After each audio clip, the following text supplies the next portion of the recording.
What we offer is a jackpot platform that allows operators to create a jackpot that is their own. And the jackpot is a side bet. So it's not part of the game. It doesn't take anything from the RTP of the game.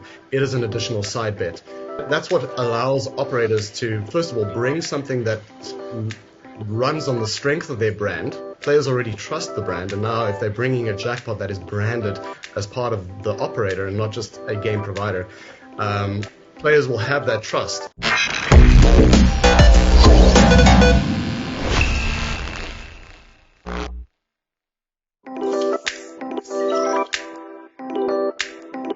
Hello, and thank you for tuning in to Connected. Today is a big day. First off, a couple things I wanted to say is we've done a few of these now.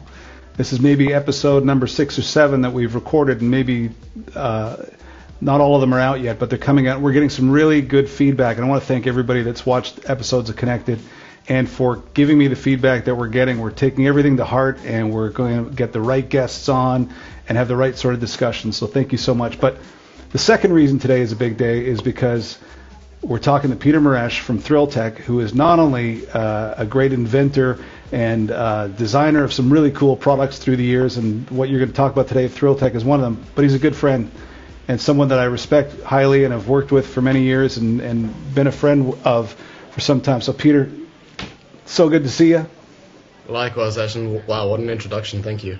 That's no, great. Honestly, I'm always interested when we talk because it's not only what you're actively working on, but the ideas that are cooking in your head about what you want to do next. And the way that all came about and has turned into what is today ThrillTech, what you guys are doing in terms of side bet and jackpot technology is really interesting. Now, on Connected, we always feature best-of-breed partners, third-party companies that provide complementary technology to an operator using a PAM platform, whether it's ours or any other PAM platform in the business. But we feature companies that are integrated to Pragmatic Solutions and actively being used by our customers. Yours is a bit of an exception. We're in the middle of an integration with ThrillTech now, and I'm really excited to see your product come to market through our platform, but you've already been doing this with other operators in the industry. But it's not something that I have yet firsthand experience using. So today's conversation is actually one I've been really looking forward to because I want to learn more about your product. It's not something that I have all the detail around. So I think it's a really interesting space you guys are in. But before I go on talking about something that we haven't described yet, why don't we begin at the beginning? What is ThrillTech and how did it come about? All right. Well, first of all, Ashley, thanks for having me. ThrillTech is a company that aims to build products that enhance players' natural product interaction. Now, what that means is every time we build something, we design it to make the player's core experience and their natural choices better. This is the narrative that we follow when we decide what we want to build and which problems to solve. The first thing that we wanted to solve, though, was to make jackpot technology more of a commodity for operators and enable everyone to launch a sustainable jackpot product for their brands. Our focus is to understand and solve highly complex business challenges that operators are facing and kind of prepare ourselves and the tech and the operators for the next stages that they're facing in their industry.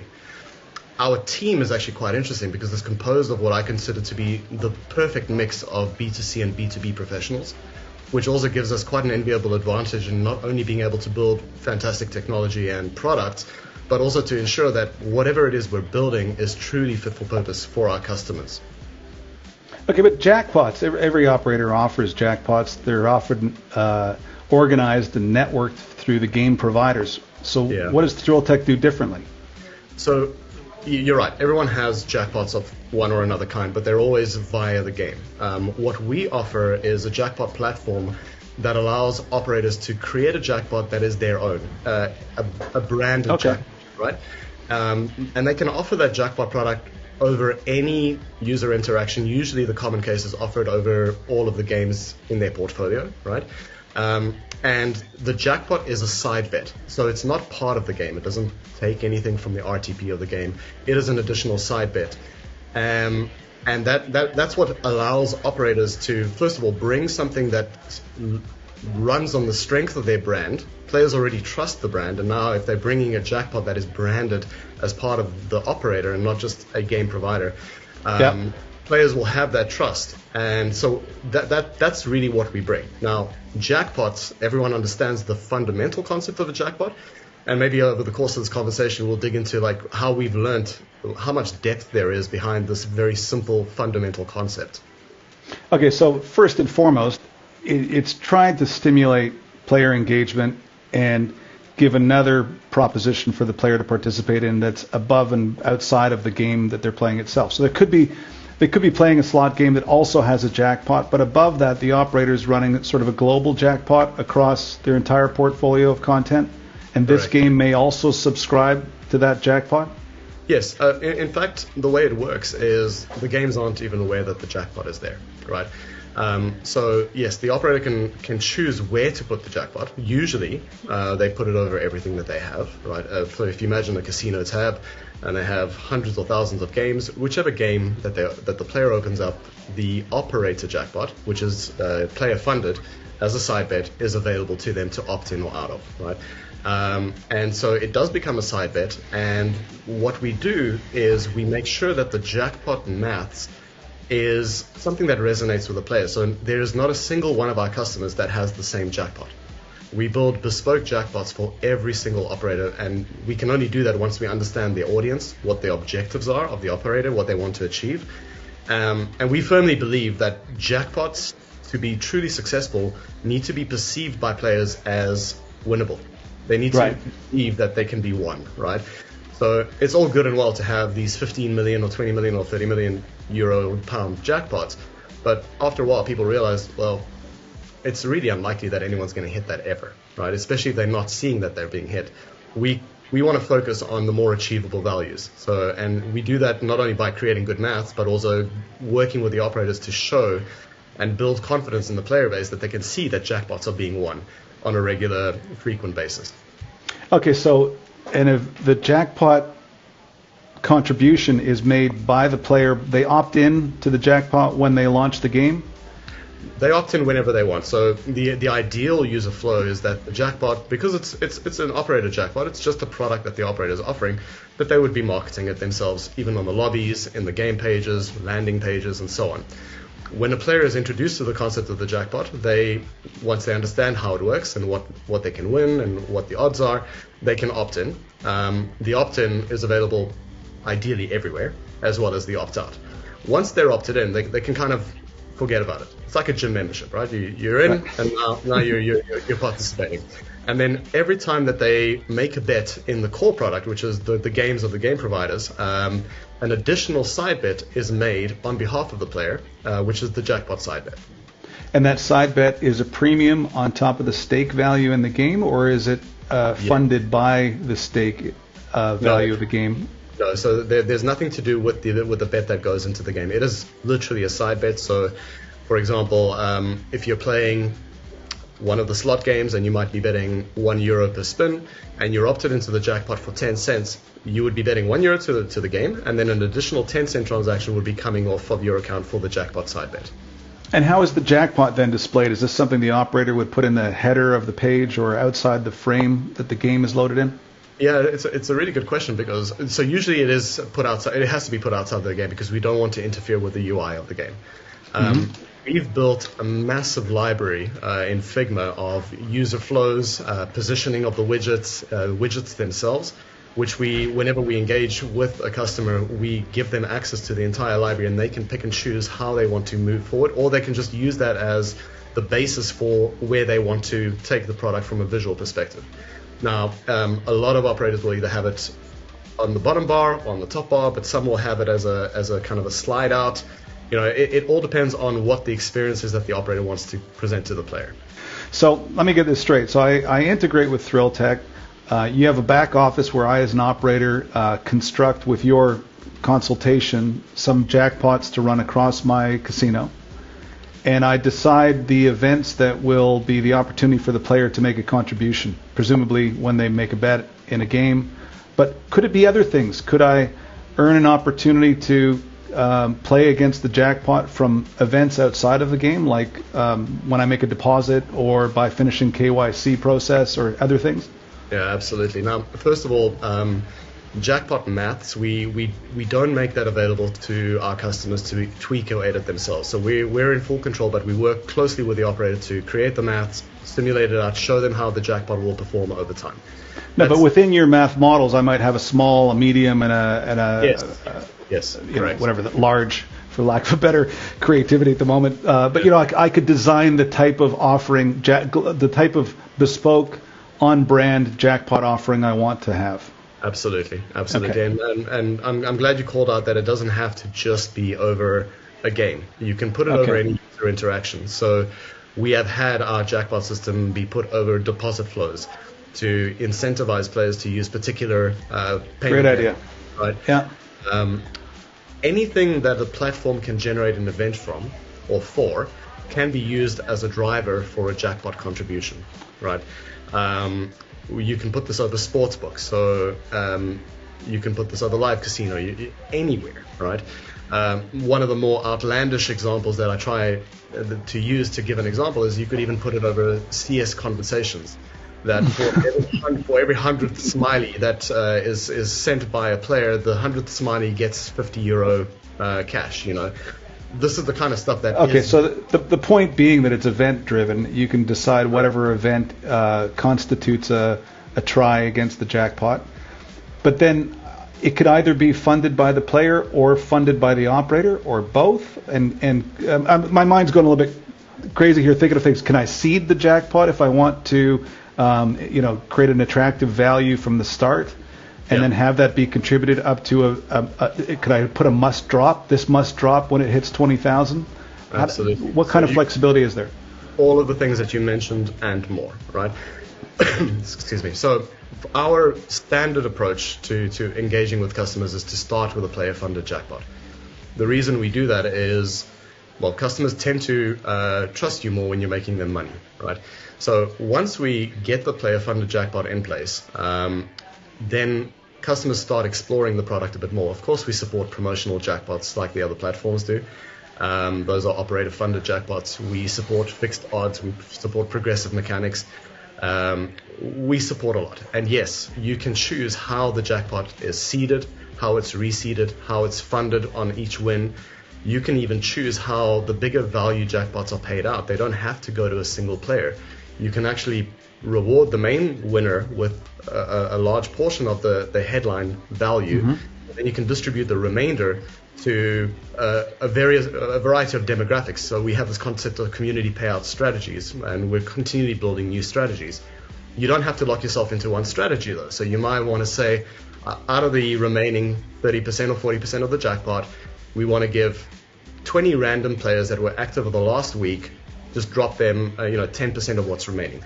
But we want to reward players that were the highest contributors towards this instance of that pot that was won. So pay 50 of the highest contributing players another portion of that, and so on. And the strategies are getting more and more interesting, right? So we're about to announce a few more strategies in the coming weeks, which is kind of exciting. And the best thing is operators can just blend the various strategies together to create a payout experience and a winning experience for players that's quite unique to the brand. So you've had this in the wild for a little while now. What kind of results are you seeing? Let's maybe give it some context. What kind of impact can this have on an operator's business? And is there a good example of a case study where you've had it implemented in a way that made a meaningful impact on a KPI that the operator was trying to use it to drive? So what we see is that from the minute the jackpot goes live at an operator, players are curious, right? If they become aware of the jackpot, they're curious. The price point is so important. So we always work quite closely with the operator to understand what is the average bet in the vertical that the player is going to be experiencing the jackpot in. We then try and price the jackpot in such a way that it almost becomes a no-brainer to participate in it, right? And then what we've seen is that there is an immediate uplift, right? So everyone is interested. They opt in, and they start playing.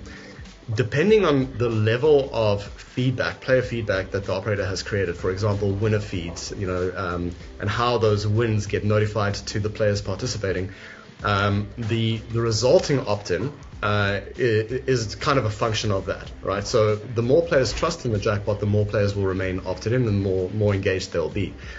The typical uplift that we've seen is approximately 10% starting at 10% or more in terms of GGR uplift, which I think is incredible for a single product to have that. You mean that's a big number? That's a double-digit GGR uplift. So let's just unpack that a little bit. That's in that game session so you're saying, go back to your example where it was a euro bet per spin on a slot machine, and they've agreed to also have a 10 pence or a 10-cent contribution towards the jackpot. So you're saying that's already increased the turnover by 10%. And from there, is that where you get to, it results in a 10% GGR uplift, or is it bigger than that? Is it that over the player's lifespan or monthly value, you see a general uplift in player value?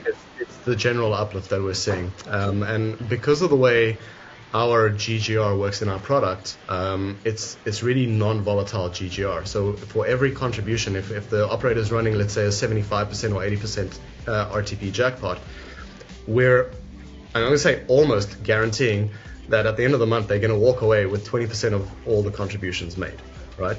The only thing that can really affect that is when a pot may be won prior to it being reseeded.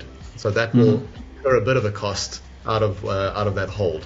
But outside of that, that is one of the strengths of the product. We offer a non-volatile GGR product that, if marketed and communicated correctly, really does hold the attention of players and does increase the GGR quite dramatically. I mean, those are some serious numbers. How are you seeing it used is there an example of a good implementation at what stage in the life cycle of the customer? Is this a new customer? Is it more impactful with new customers as a unique product experience with the operators that you have with this product live, or are they seeing this as something that is general, universe of players? Is it just general engagement, or is it a draw for re-engagement? Help me understand how do you use it properly? Because I could see this having an impact across all phases of the customer life cycle. Yeah, absolutely. I honestly wish I had all the answers to the questions that you asked, but what we do have is one thing is that we don't see all the data about the player, so we don't necessarily know if it's a new customer, an old customer, an existing customer, etc. What we do see is when they opt in, when they opt out, how much they're actually choosing to opt in for. And I'm not sure if I mentioned this before, but one of the unique features about our platform is players can actually choose how much of a contribution they want to make. So going back to our previous example where we had a 10-cent jackpot contribution, an operator could also offer multiples of that 10-cent contribution. So they could say, look, for 10 cents, you get one attempt at the jackpot every time you play.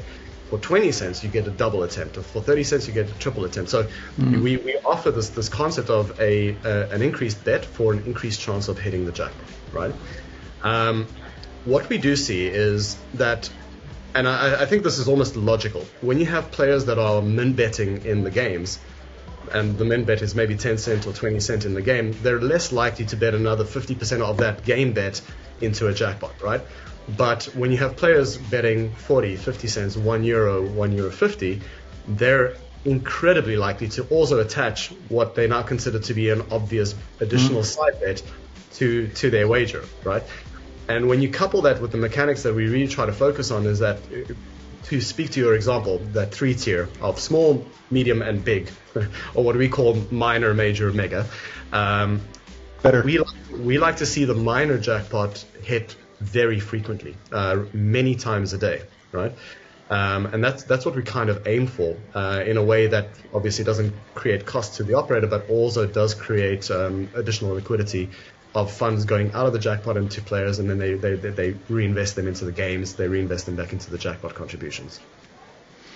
Now, if I as an operator wanted to use this as a reward, so based upon the amount that you stake, I'll give you free entries. Could I configure it that way, where the contribution to the jackpot is paid by the operator as yes, from a marketing budget, let's say, or a bonus budget? Yeah, we do have the concept of jackpot free bets. And it hasn't been used yet, but it's busy rolling out.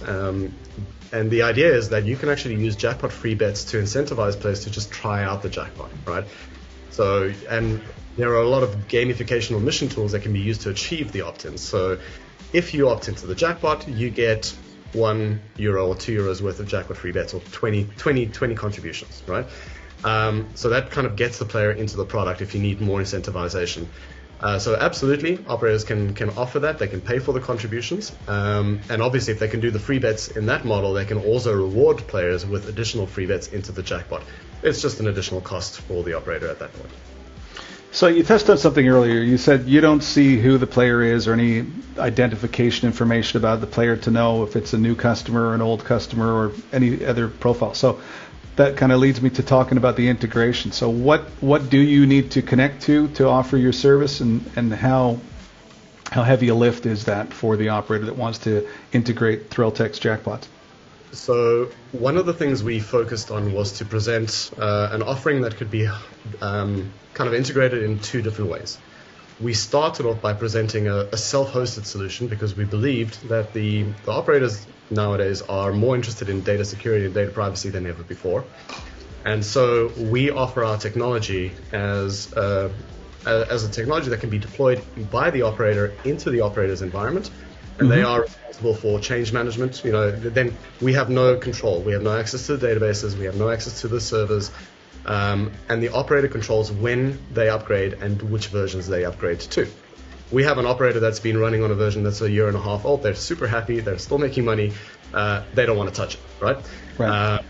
So that's one version of it. The other version is a SaaS integration. So Peter, in that version, you have no information that you're exposed to about average stake values or frequency of play of customers against these. You're just able to tabulate whatever it is the commercial model is between you and that operator, but the instance of your tech runs then independently for them, and it's entirely within their control and inside their domain.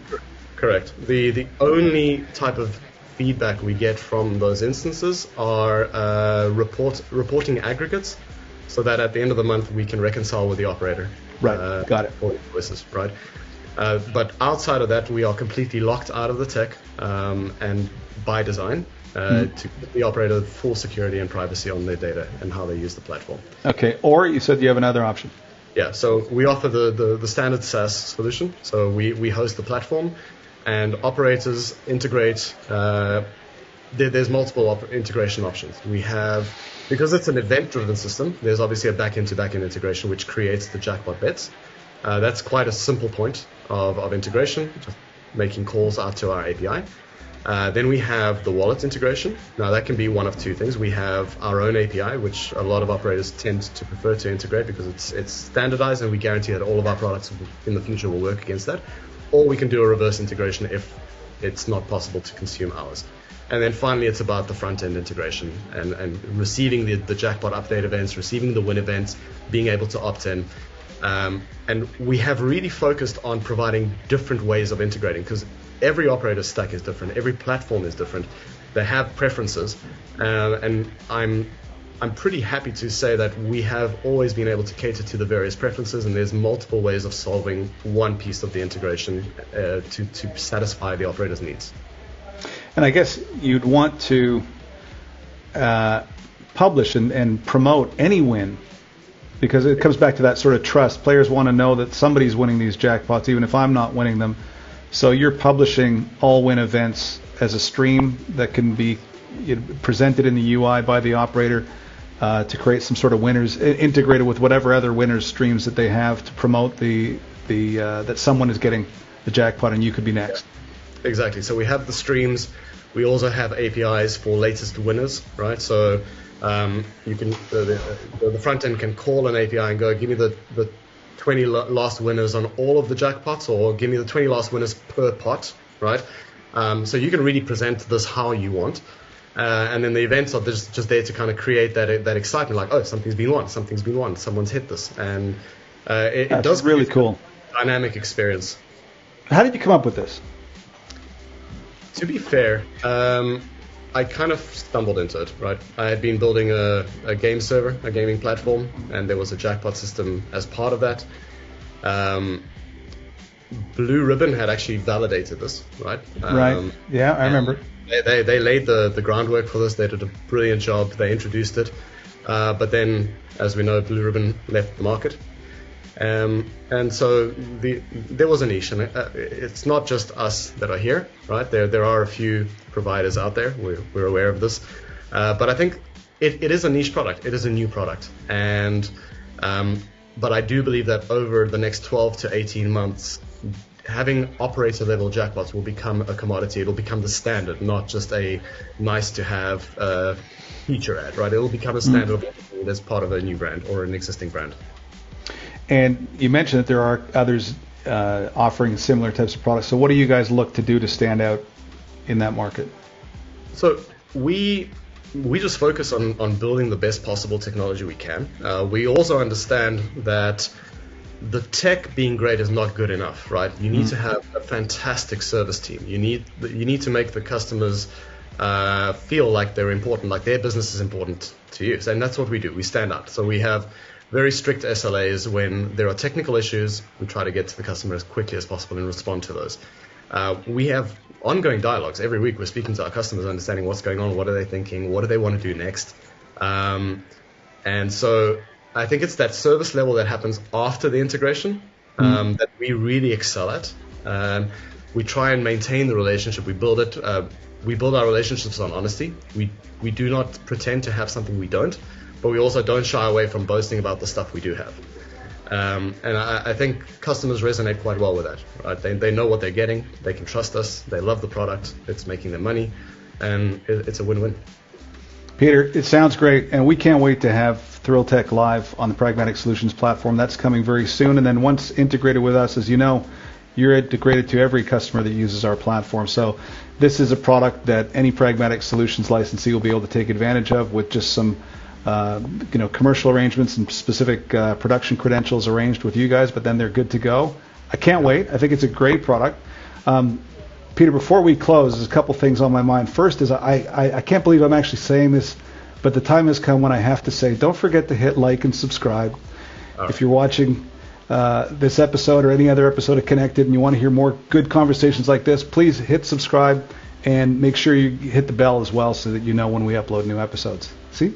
So it's so cliche, but I had to fit it in somewhere. The second thing is, I know that you and I have talked about your card collection before, but anybody watching this video is going to either think you're the heaviest smoker in the world with every pack of cigarettes possible, but those aren't cigarettes. Those are playing cards. So just tell me about your collection. Well, first of all, most people think that they're cassettes, which okay, right. arguably, depending on who you ask, is cooler, right? These are all playing cards from various designers. I've been collecting for years now, and unfortunately during COVID it became more of an obsession than a hobby, an expensive hobby, and this is what I've ended up with. So yeah, I think it's so cool. And as we were talking about earlier, there's a resurgence in vinyl, there's a resurgence in cassettes, and I think something like traditional playing cards, you're going to have quite a valuable collection, if not already. Very soon. Peter, thank you so much. Somebody wants to get a hold of ThrillTech, thrilltech.io? That's right. All right. Thank you so much, Peter. Thank you, Ashley. And thank you for watching Connected. See you next time.